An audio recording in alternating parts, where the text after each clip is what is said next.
Daniel's dream of beasts. In the time of Babylon, long after Daniel had interpreted the king's dreams and survived the lion's den, God gave him a dream. It wasn't an ordinary dream. It was a vision, a message from heaven, full of signs about kingdoms and the future of the world. One night, while Daniel was resting in his bed, he had a strange and powerful dream.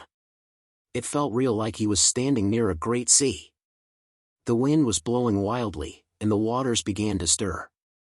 Then suddenly, out of the stormy sea, 4 strange beasts came out, one after another.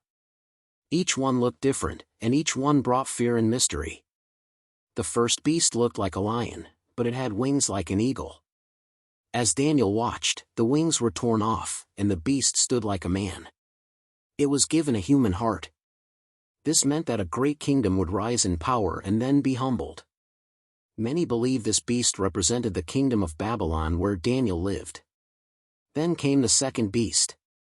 It looked like a big bear, standing on one side, with 3 ribs in its mouth. A voice said to it, "Get up. Eat many people." This was a symbol of another kingdom, fierce and powerful. Many believe it represented the Medes and Persians, who would come after Babylon. Then Daniel saw a 4th beast, scarier than all the rest. It had large iron teeth and crushed everything in its path. It had 10 horns on its head, but then a little horn appeared and pushed 3 of them out. This little horn had eyes like a man and spoke proud words. Daniel was troubled by this beast. It was too different, too frightening. It represented a future kingdom, full of power and pride. Then suddenly, the scene changed. Daniel saw a great courtroom in heaven. The Ancient of Days, God himself, was seated on his throne. His clothes were white as snow, his hair like pure wool, and fire flowed from his throne. Millions stood before him. The court was seated, and the books were opened. Then came one like a son of man, riding on the clouds.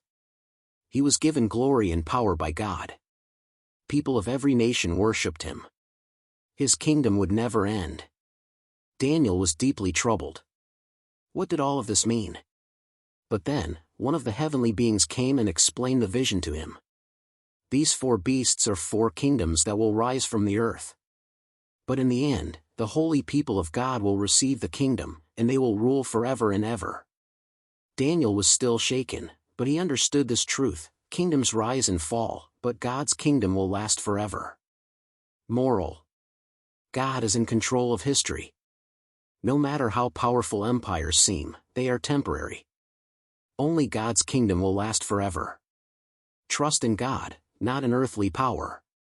Bible verse summary. Daniel 7 verse 27. Then the sovereignty, power, and greatness of all the kingdoms under heaven will be handed over to the holy people of the Most High.